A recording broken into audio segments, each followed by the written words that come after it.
Welcome. Thank you so much, IMI, and to the Sloan Foundation, who are amazing supporters of everything happening here and support storytelling about science. I am working on a storytelling project about science, and so I might as well I'm gonna do my introduction real quick. And this panel is all about the future. I've been thinking about the future a lot with this project that Sloan and IMI supported last year called the 2084 Club. And in this project, I'm bringing 6 New York City teenagers to 4 possible versions of the future in New York City. And we went there in our imagination, but we also talked to experts like Karen. And they're real people, just random people from New York City. So that's what I'm working on, so I'm so excited to be talking to Karen, who is maybe one of the realest future predictors I have ever met.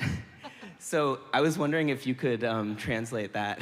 Would you like me to read that, Joe? Yeah, just word for word, yeah, absolutely. Hi, this is Karen Wilcox, right. Extremely impressive person. Tell us about yourself. So I'm Karen Wilcox. I'm a professor at University of Texas at Austin, where I'm a professor of aerospace engineering. And I also direct something called the Oden Institute for Computational Engineering and Sciences. So really an aerospace engineer who does a lot of work in mathematical modeling and computing to try to predict the future and make it better for all of us. Amazing. And I mean, in some real way, that's like what science is all about, right? It's about predicting the future. And I pulled some stills from a talk that you gave last year because they were so amazing, including this one. Can you describe what I'm looking at? Okay, so what we are looking at are a couple of images that represent NASA's approach in the era of the Apollo spacecraft. And it's really a pretty amazing story that when NASA, the story goes, when NASA used to launch a spacecraft up into space on its mission in the Apollo program, at the same time they would also launch a simulator on the ground in Houston. And the idea was that this physical simulator on the ground would follow along as the physical spacecraft was doing its mission. And we can all imagine why they might have done that, but of course this idea really got its moment in fame thanks to Hollywood and the Apollo 13 mission. And thanks to Hollywood, we all know the story where Apollo 13 suffered an accident while it was up in space, and the spacecraft was basically stuck up there crippled, and NASA had to scramble to try to figure out a way to bring the astronauts back home safely. And so, again, the story goes that the simulator on the ground now became this way to play out all the what-if scenarios, to actually try them out in a simulator, predict the future, and then ultimately make a decision that would bring the astronaut back home safely. So I think it's an incredibly powerful story because it makes us think about the power of simulation, the ability to be able to make predictions, and then use those to guide better decision-making that has impact in the real world. And I think we'll probably later talk about digital twins and what that idea might look like today. This is where I'm going right next. When I came here this morning, I was running late. I was like, hurriedly preparing for this conversation I was so excited for. And so I got an Uber, and instead, an autonomous vehicle came, picked me up. I'd never been in one. I'm just a small country boy from Brooklyn. We don't have that. Welcome to the big city in Texas. Yeah, exactly. And so I wanted to know, is there a digital twin in that system, and is that a helpful reference point for describing them? Yeah, well, so first of all, I told you when we met last week that I am a total Waymo convert. I had my transformative moment when the Waymo first came to pick me up a few months ago, and I sat in the back seat and I was like, the future is here and it is amazing. Was a really amazing experience. So you use the term digital twin, and I guess I'm kind of curious, how many people here have heard that term digital twin? Oh, very I'm counting few. like 4, Very few. maybe 5. Yeah, this is how I know I'm talking to my usual crowd. So what is a digital twin? Welcome to the we all think we're nerd room, but like, let's be real. Actual nerd. So I want you to think back to that story of the Apollo spacecraft and the physical simulator on the ground in Houston. And I want you to fast forward 50, 60 years to today and imagine that same idea, but now instead of it being a physical simulator, it's a digital simulator. It's a computer model that is a model, a representation, a replica of a physical system somewhere out in the real world or somewhere up in space. And that computer model is assimilating data from the physical system so that that computer model is now living and following along as the physical system is going through its life. And then that computer model, that digital twin, is being used to guide decision making. So it's an incredibly exciting idea. And what's really exciting is that we're seeing digital twins start to revolutionize engineering systems. So the things I work on, aircraft engines, for example, making decisions about when to maintain an aircraft engine based on what's actually going on the individual engine. And you can imagine that means it's economically better, but also safer. In medicine, the idea of a digital twin, that each one of us as an individual might one day have our digital twins, so that if we get sick, we have a computer model that's assimilated our own personal data and can be used to guide personalized, better decision-making for us. And then back to the Waymo and the autonomous vehicle, you can imagine that for that Waymo to be bringing Joe here safely, it has to have these models where it's continually assimilating data, updating its representation or its understanding of what's going around, but then also critically having some kind of a predictive capability so that, for example, when it sees a human coming in the side, it has some ability to predict what might happen next and then make a good decision making. So whether you call that a digital twin or not, I don't know, but I think it has all the ingredients. It's such a powerful concept to me because when I hear about very high technology things like that can create very complex simulations, I think about generative AI, right? And you haven't said that yet, but it's like probably on everybody's mind here.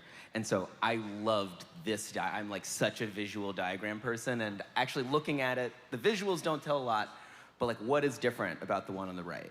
Yeah, so I think this idea of a digital twin, and it's really interesting you said that, Joe, because I often imagine if I were to stop some person on the street and explain a digital twin and then ask them, what do you think sits at the core?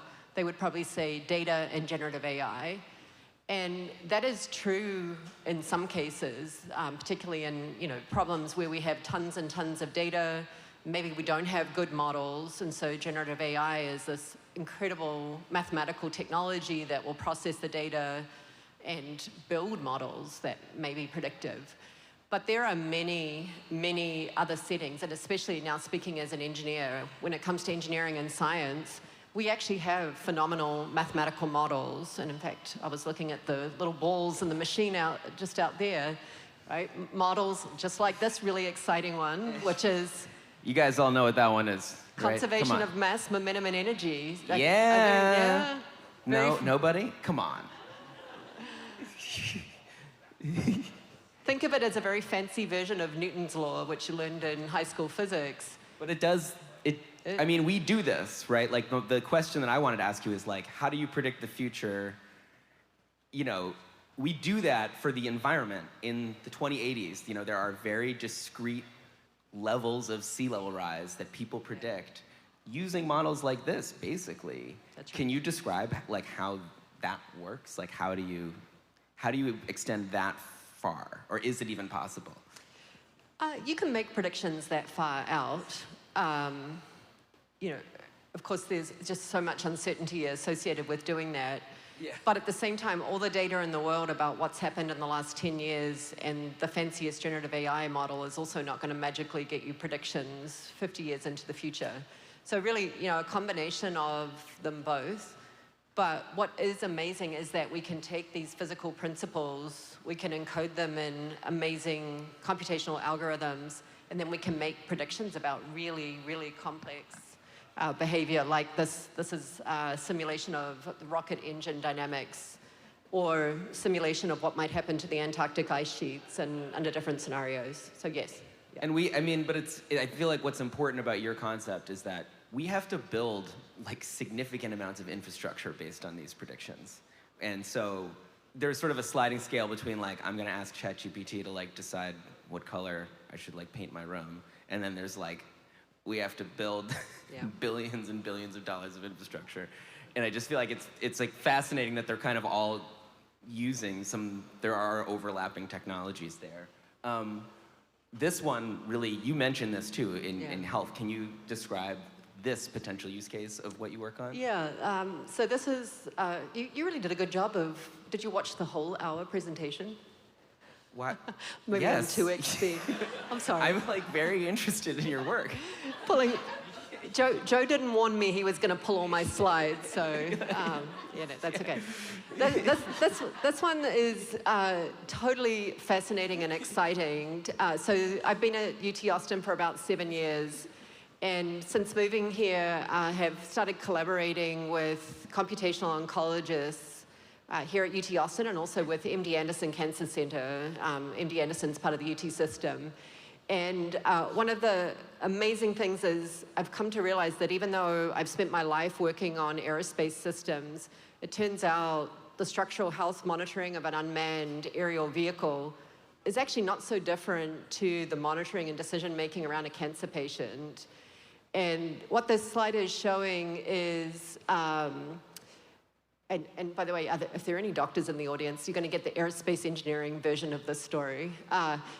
This is a cancer patient for a particular kind of brain cancer, a high-grade glioma. And this is a very aggressive and devastating form of cancer.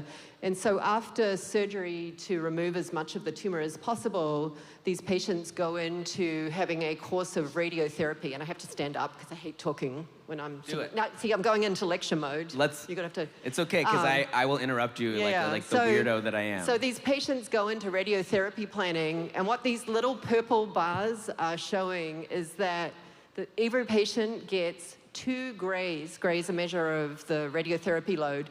2 grays of radiotherapy on Monday, Tuesday, Wednesday, Thursday, Friday, and then nothing on Saturday or Sunday, and then another 2 grays on Monday, Tuesday, Wednesday, Thursday, Friday, and that goes on for 6 weeks. And that's the radiotherapy, the standard regimen, and then at some point in the future, they'll take another image to see what's going on with the tumor.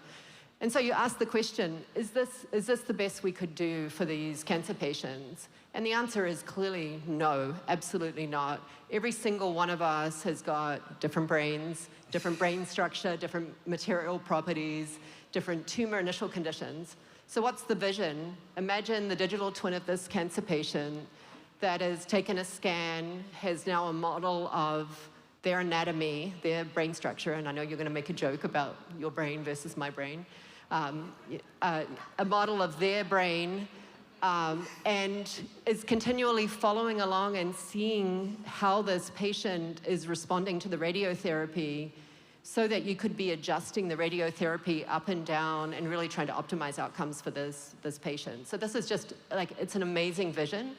And while we are far from having that today, this is something that I really see coming in the next decade. Super exciting. Just almost as exciting as And this is where the interview starts getting weird, because it's one thing to talk about what's coming in the next decade.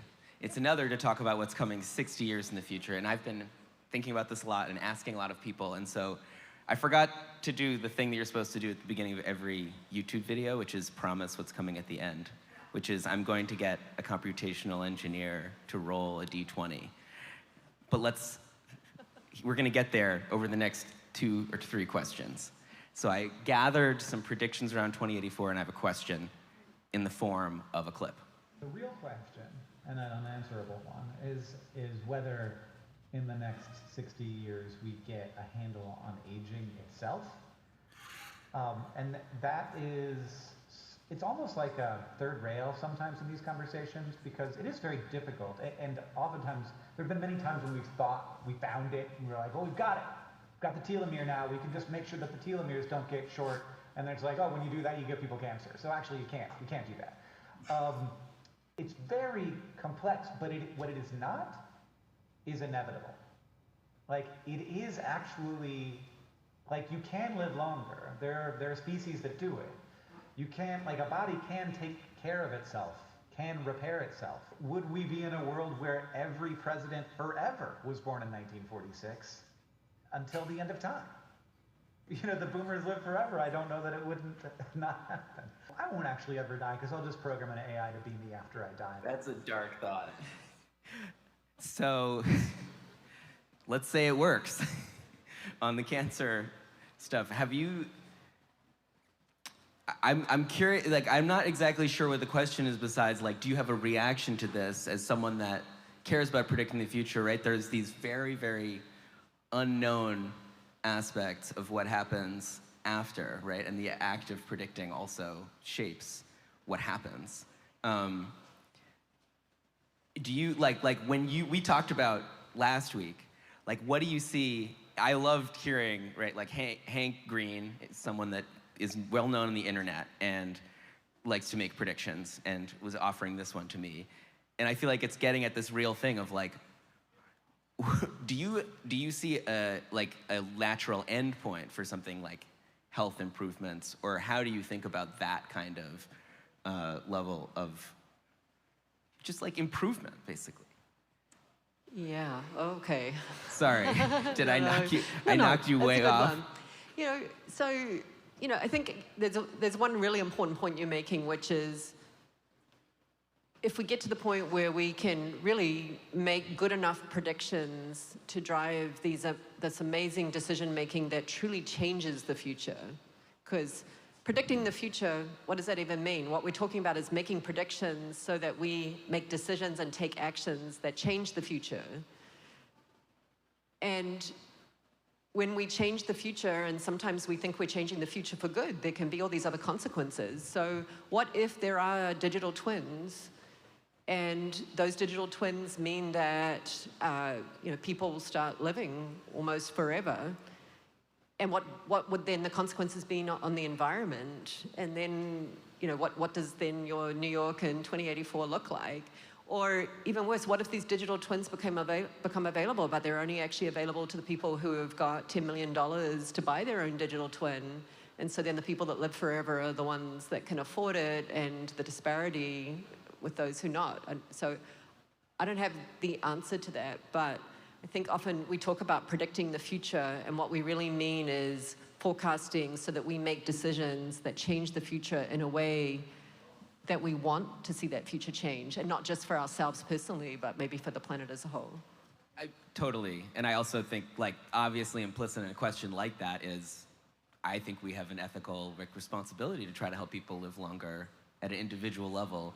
And then at the societal level, like, I would hope that there are people in charge that could make that decision. But yeah. I've got another video question for you, because now that we're in the uncomfortable power part of the conversation, I wanted also to introduce, because this is my chance to talk about this weird 2084 project I'm working on. I would have rather they ask questions. I don't have a question from them in as direct a way, but I wanted to get into this next topic with a little clip from the piece. This is one of the members of the club, Ryan. What is your real life superpower? Autism. I'm just very neurospicy. My name is Ryan, and I'm a senior at the Urban Assembly Maker Academy. And one of the things that has persisted with me since I was about 5 years old is my wanting to fly and design aviation equipment and aircraft themselves. That sort of stemmed from my love of paper airplanes and how they flew, and I wanted to further understand that. Today, I'm a maker. Tomorrow, I'm a pilot in the United States Air Force. I hate authority. However, this is coming from the person that's a student council president and going into the Air Force. You know, it's kind of funny. The kind of authority that I dislike is the kind that's abusive towards its subordinates. The kind of authority that has no respect for the kind of skill and what the underlings that they're commanding have to go through. The kind of authority I dislike is the kind of authority that our country is currently under, and the kind of authority that we need to dismantle. So obviously, any young person has really, really strong feelings about the future. And when I talk to these teenagers, when I describe potentially optimistic visions of the future to them, they are very quick to see the pessimistic part of that. And I feel like Ryan kind of like represents like someone who's like squarely in the middle, right? He wants to be in the Air Force, but he also has issues with political leadership. But I also think like that duality is what you're talking about in digital twins also exists, that when you make a simulation, it can start to control you, and that the power dynamic exists within the system as well. How do you like keep, in the same way that like I just found it fascinating how you're like mathing out cancer treatment and how you could fix it, like do you math out power balances and power dynamics in these systems to try to make sure that it doesn't become an evil twin instead of like a digital twin? So when you ask the question, you know, do you, and let me speak as a we, the community. Fair. I think the answer is we're not thinking about those things nearly as much as we should be. And there are a lot of pieces to it. You know, the role of the human in all of this, maybe as a decision maker, maybe just as part of this sort of complex system, but also the role of the human in being manipulated by these kinds of predictions. It's a really essential part of all of this. And as we start to think about computer-based technology, whether it's digital twins or generative AI, whatever it is, that are going to start influencing humans' behaviors, we've got to bring those issues more to the forefront. And I think there's not nearly enough of that going on in the academic community. Well, I'm so glad you brought that up, because this is very connected to why I'm doing the project I'm doing. I think it's very important, just in the same way that for infrastructure, you are going to predict a range of sea level rise, right? Like, it may be 3 feet, it may be 6 feet, maybe 8 feet. Which way are you going to build the wall for? I feel like a good way of representing domain knowledge is that you understand that range of outcomes, and you're ready to, like, imagine the good roll of the dice and the bad roll of the dice. And so I've got a game for us to play. But before we play it, I want you to decide, is there like a narrow range of the kinds of topics you just brought up are so disparate that I feel like we should like you want to pick a domain to think about together? How about education? Brilliant. It's time. I'm gonna ask the audience to do the thing. You know what's coming. I'm gonna point at the word, and you're gonna say it, all right? It says roll your fate. Ready? Roll your fate. Did that sound like a game show, audience? I know you guys have this. Ready? 1, 2, 3. Roll your fate! Sorry, I had to do this. One of my oldest friends has become a game show host, and it made me want to be a game show host. Here's how it works. You're gonna roll the die. All right. You're gonna describe the future of education, 1 being the bad roll, 20 being the absolutely greatest roll you've ever rolled. In between is in between. And then we're gonna guess, or I'm gonna guess, what the roll was. Oh. Go ahead. I'm not going to tell you what the role is. Yeah, so yeah, I'll lead you through this exercise. All right, I'll very secretly roll. So it's a secret roll. Oh, okay. And this is an improv task that I did with these teenagers all the time, is because it's amazing fun. So you wake up in 2084, and you walk outside. I want you to first, we're gonna talk about why you think this after. First, tell me what you see in this world that we've just gone to, the X number world of the future of education. Okay, 2084, I wake up, I walk outside. I see whatever I want to see, because I'm not actually outside. I'm actually in a digital simulation. Oh, Jesus. And what's going on in there? If it's me, there's probably not too many people in there. The sky is blue and clear like it is here in Austin. Maybe I'm heading out for a run. Is there any indication that this is the good or the bad world? Because I feel like I'm not ready to guess. Is there any indication that this is the good or the bad world? I think now I'm ready to guess. You probably, I think we should roll again. Do you want to see some different futures? Sure. Or are you like, I'm interested in exploring this more? Well. Let's go to the next one. This is obviously an experiment. Thank you guys for participating in this. Okay. Everybody here. I'm not sure that this is the right game to play with an engineer who is like deeply believes in conservation of mass momentum and energy. But anyway. Well, but like, okay, so you're extending a straight line as far as you can, basically. Not a straight line. Yeah. It's not at all a straight line at all. Okay, I rolled again. Where did we go? It's a little bit like Groundhog Day. You want me to roll again? Did you just get a new number? I did, but it's very similar to the old one. I would roll again. Okay. Because we want to go to the different places. Let's go to the different places. Okay, all right, we got. Where'd you go? Okay, you walk outside again.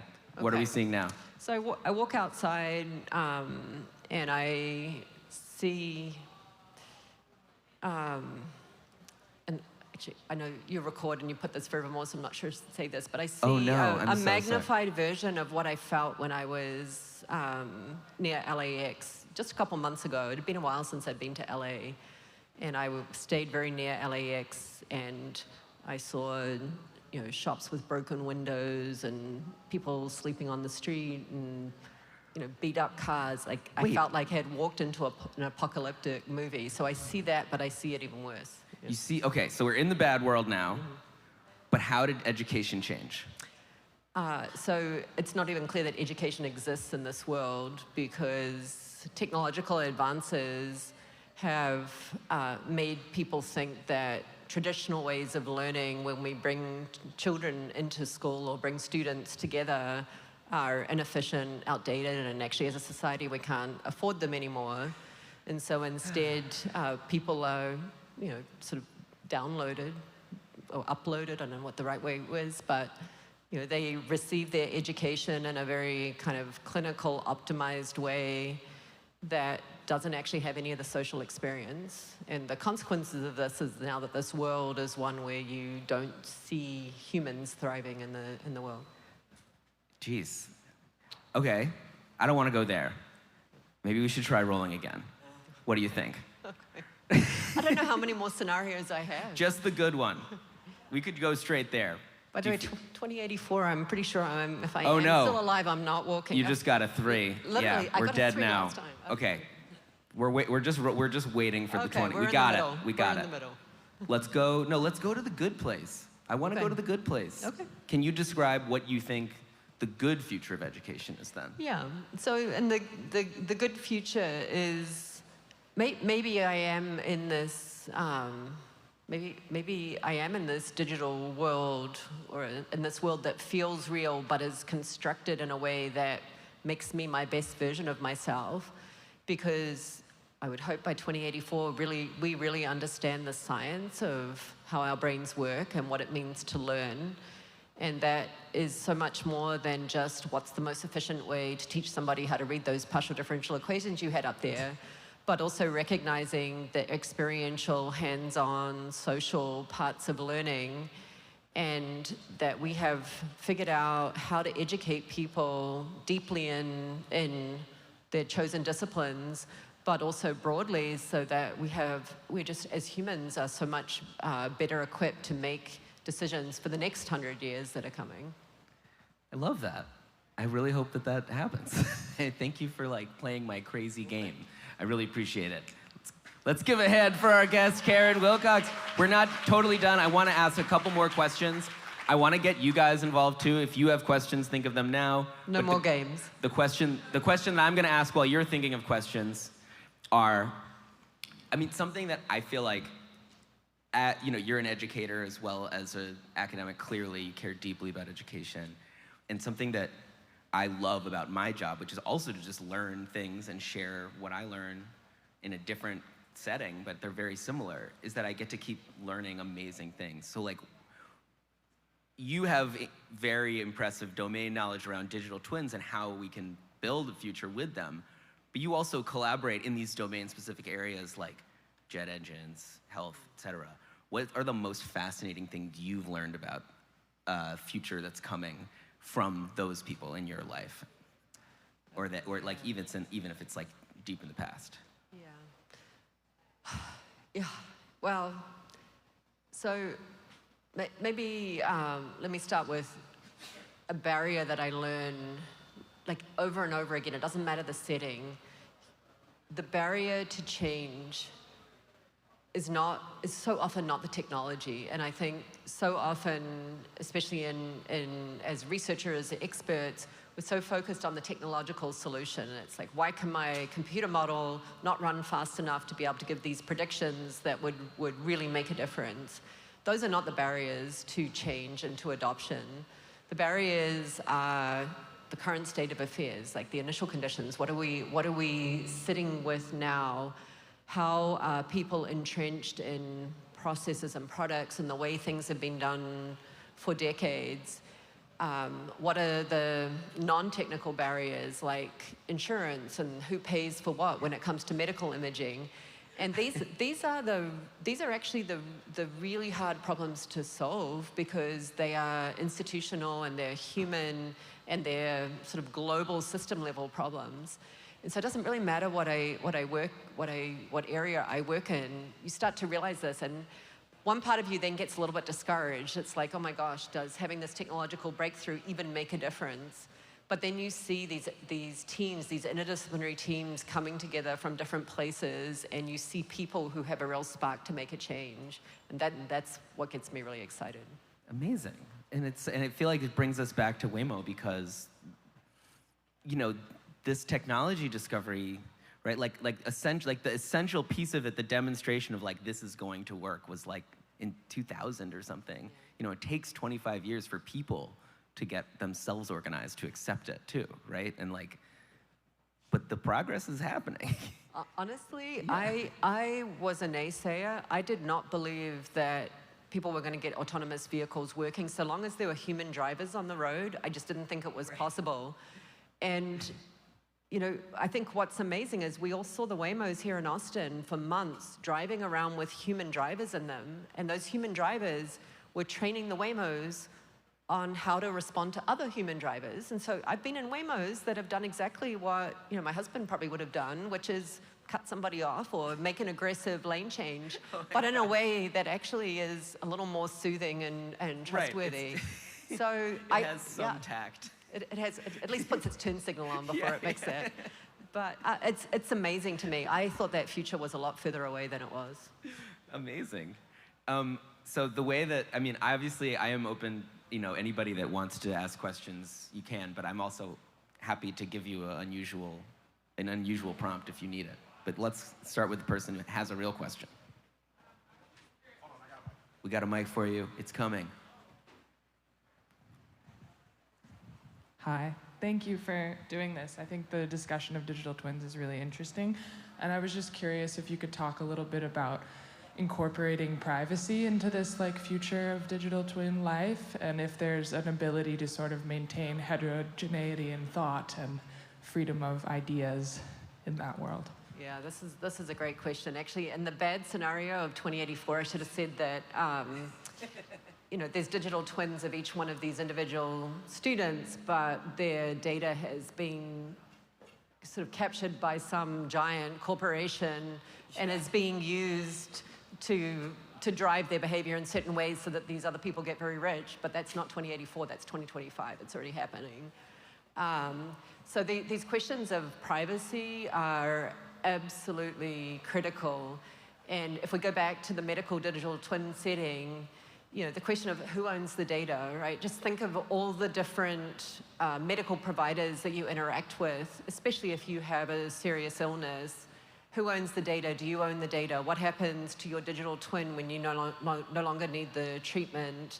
How else might your data be used? These are really, really critical questions. I led a national study on digital twins about 1.5 years ago, and one of the big recommendations out of that report were these questions of privacy, security, data provenance, and what we do with the data need to be addressed. So. I see another question up here. Sorry. Thank you for this conversation. I'm curious, I can't help but think it's like we're all kind of in our silos having all the subject matter expertise, but then there's these really basic human problems preventing the progress. Like, do you ever think like you should just jump ship and like go all in on like solving the human part, or are you kind of partnering with people that are doing that? Yeah, I don't think I should jump ship because I'm much better at dealing with math equations and computer code than I am at dealing with humans. Thank you for suffering us. like I said, in my virtual world, you guys I get to control how close you guys are to me. Fair. But there are fields. I mean, you mentioned the word silos.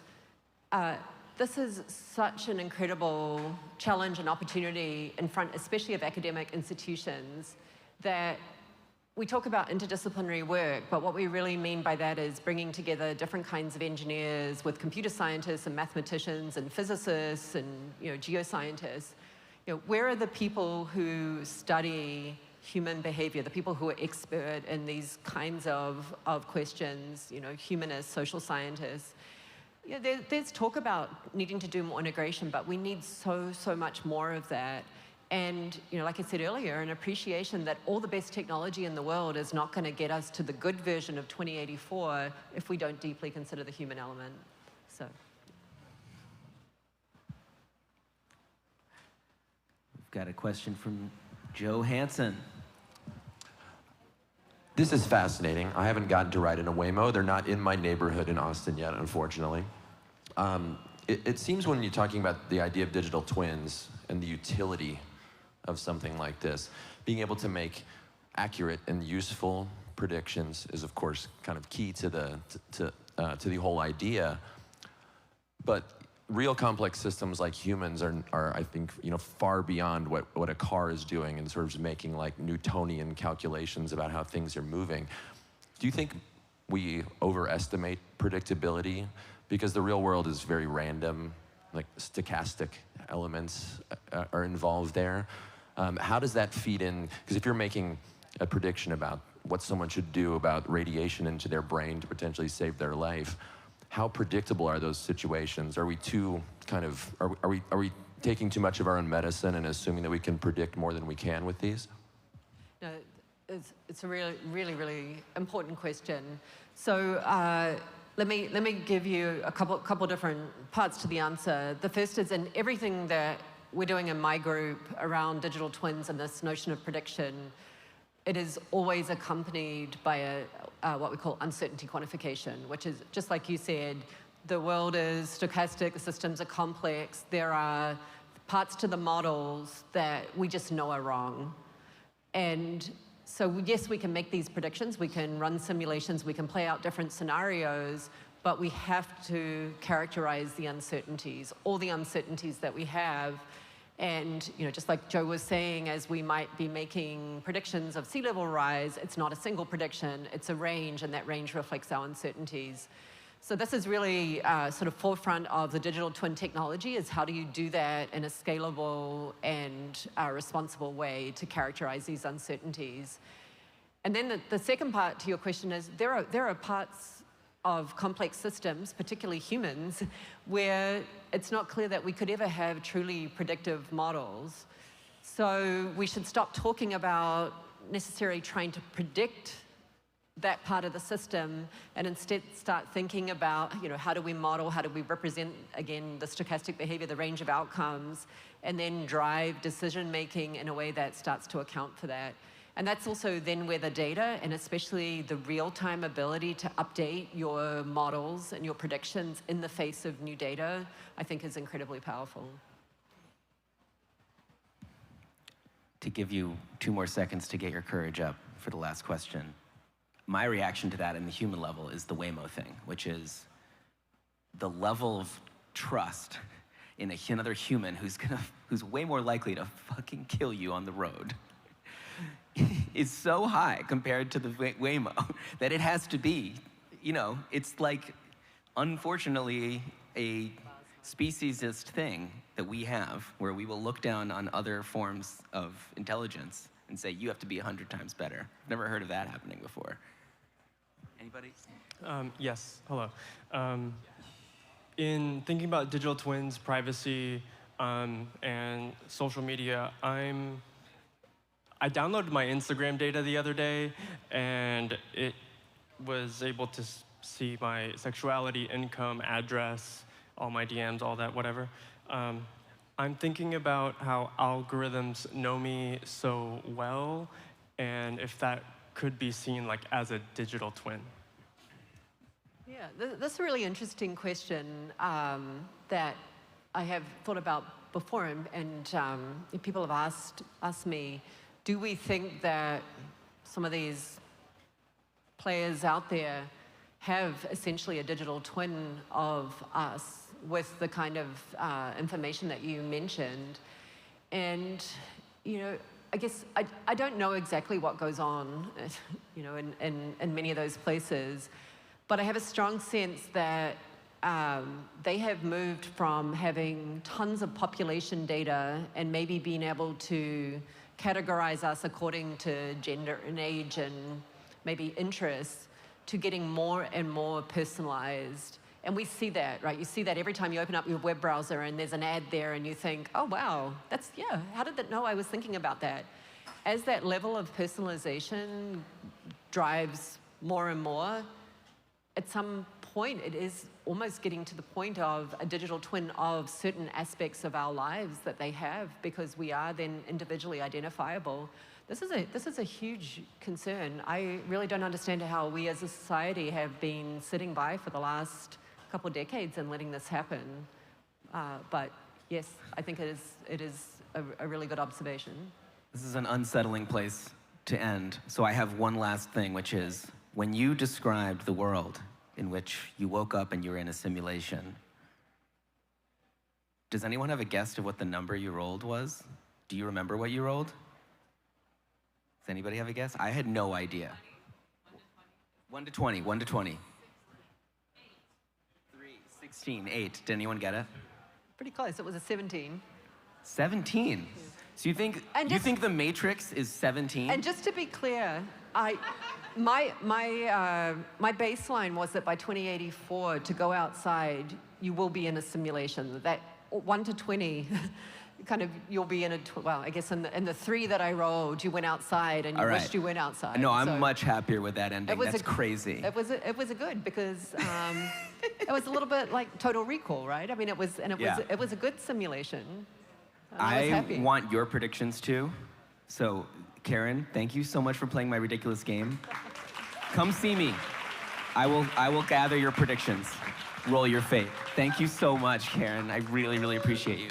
That was amazing.